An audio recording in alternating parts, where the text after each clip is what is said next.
The sun had barely lifted its weary face over the wide Montana plains when the lonely rancher, Eli Ward, rocked back and forth in his creaking chair, a frail infant crying softly against his chest.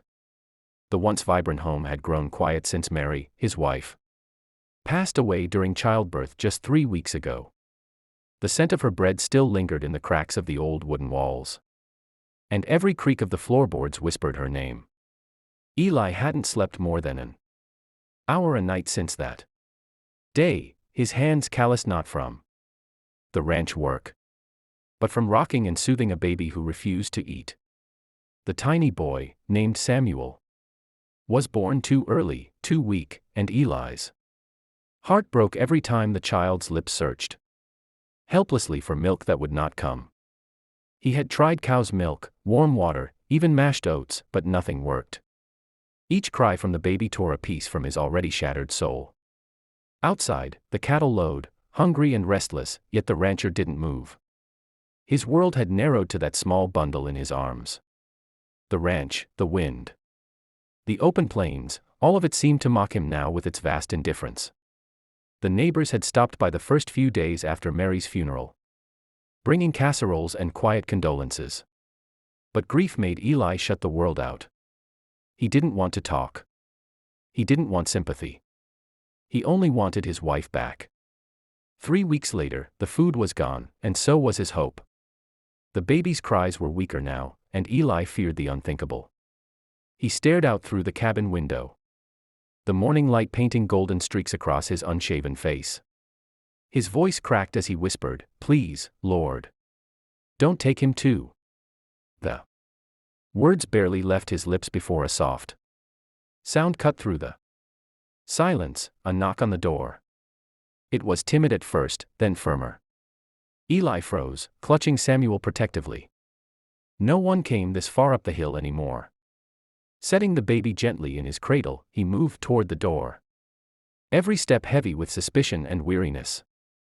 When he opened it, a young woman stood there, hair tangled from the wind, eyes wide with both exhaustion and determination.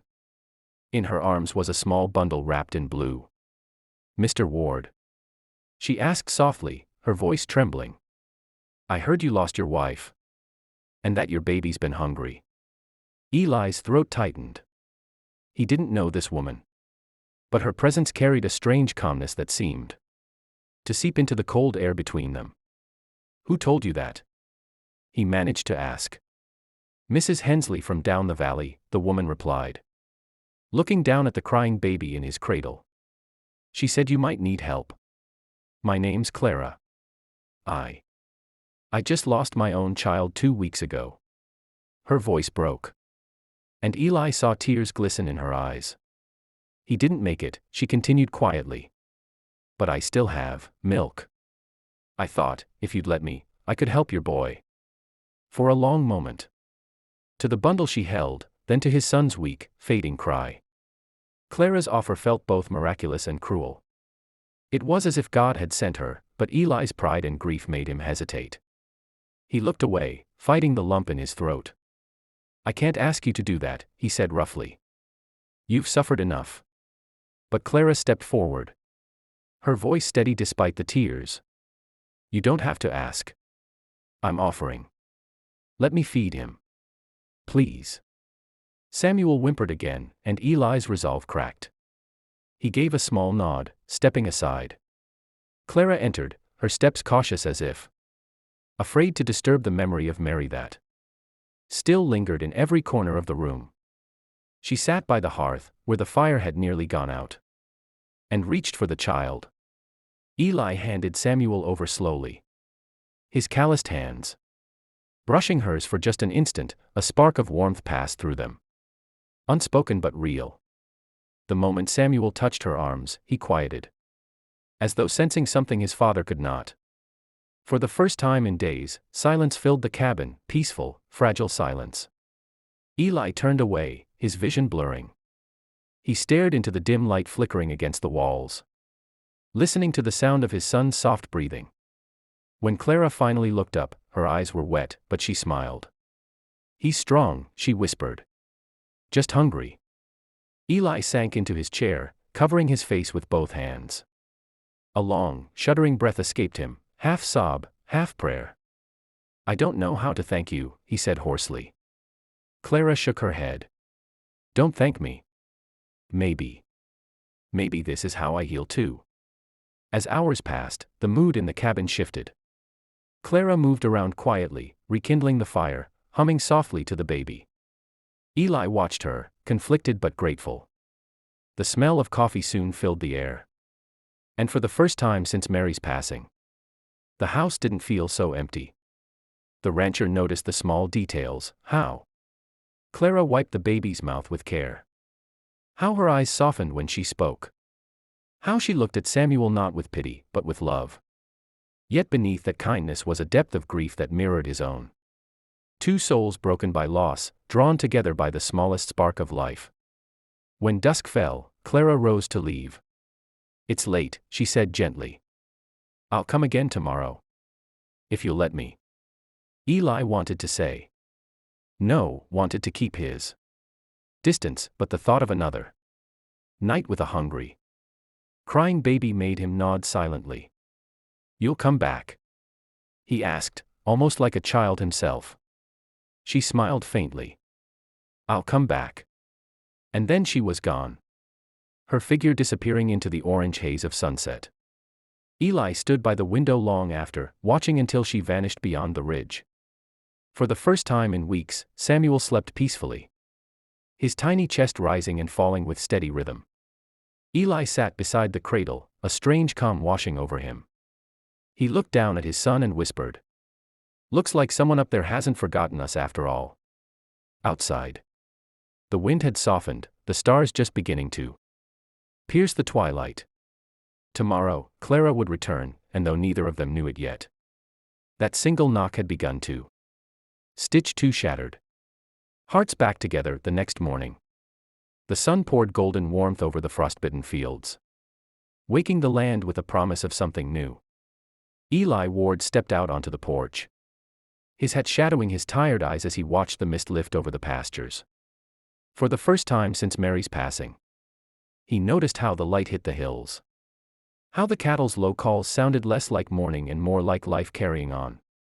Inside, baby Samuel was sleeping soundly, his small chest rising and falling in rhythm with the soft crackle of the fire. The rancher couldn't remember the last time he'd felt this kind of quiet inside himself, a quiet that wasn't made of sorrow but peace. As he stood there, the sound of hoofbeats carried through the morning air, faint but growing nearer. Eli turned, his heart giving a small, strange leap. There, coming down the hill with her shawl wrapped tight and determination in her stride, was Clara. She looked different in the daylight, her hair braided neatly, her face pale but calm, her eyes carrying both sadness and strength. Eli found himself smiling, just barely. When she reached the porch, Clara offered a polite nod. "Good morning, Mr. Ward," she said softly. "I brought some bread and broth. Thought maybe you hadn't eaten much." Eli wanted to protest, his pride, though battered, still lingered, but the smell of the warm loaf and her kind eyes disarmed him. "You didn't have to," he muttered, stepping aside to let her in. She smiled faintly. "I wanted to." Inside, Samuel stirred, as though sensing her presence. When she lifted him into her arms, he quieted instantly, a tiny sigh escaping his lips. Eli couldn't help but notice how natural she looked with the baby, as if she had always belonged there. "He remembers you," Eli said quietly. "He slept through the night for the first time." Clara looked down at the child, her voice barely a whisper. "He's a fighter. Some children just need a reason to keep holding on." They spent the morning in silence broken only by small words. Clara prepared a bit of porridge, and Eli worked by the door, mending an old saddle strap. But his eyes often drifted to her. Every time she smiled at the baby, something in him softened, a feeling he didn't know how to name. Grief had built walls around his heart, but Clara's presence was slowly cracking them open, one small kindness at a time. When she sang softly, her voice tender and trembling, the sound filled the house like sunlight breaking through storm clouds. It wasn't a song he recognized. But it made him think of hope, of forgiveness. Of life returning where death had lingered too long. Later that day, as she was about to leave, Clara noticed the old fence outside, half fallen, the wood warped and tired. "You'll need to fix that before winter," she said gently. "Wolves come closer when the snow hits." Eli glanced at the fence and sighed. "I know. Been meaning to. Just hard to find time lately." Clara hesitated, then smiled. "I can help." He blinked at her, surprised. "You? That's no work for a woman." Her eyes met his, steady. "I was raised on a farm, Mr. Ward. I can handle a hammer." He chuckled despite himself. "Guess you can." That small exchange, that bit of laughter, it was like breathing fresh air after being buried too long. Over the next few days, Clara kept her word. Each morning she came with her shawl, her courage, and her quiet compassion. She fed Samuel, helped Eli with chores, and brought a warmth the cabin hadn't felt in months. The townsfolk began to whisper, of course, they always did. Some said it wasn't proper, a young widow spending her days at the rancher's home. But Eli didn't care. The more time Clara spent there, the more alive he felt. He found himself working harder, smiling easier. Even humming as he fixed the barn roof one chilly afternoon. And every evening, before she left, she would stand at the door, baby Samuel resting in her arms.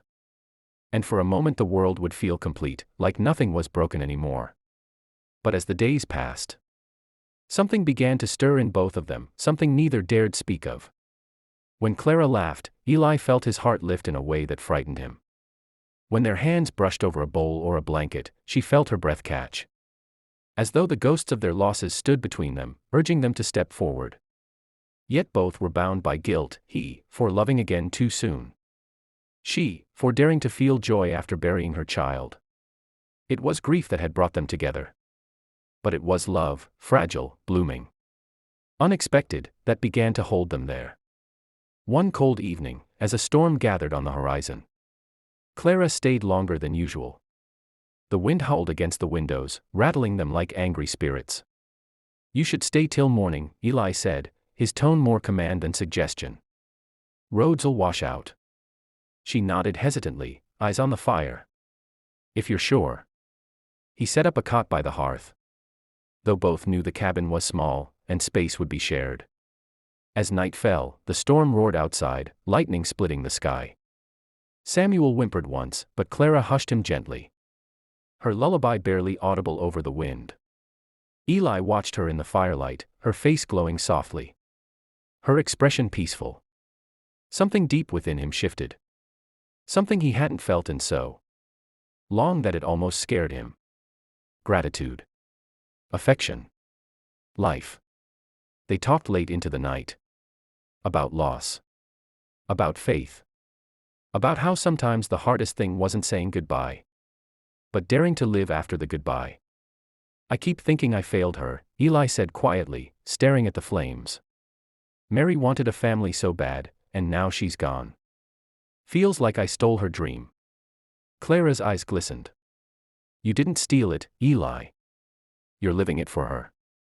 Samuel's here. He's her dream, still breathing."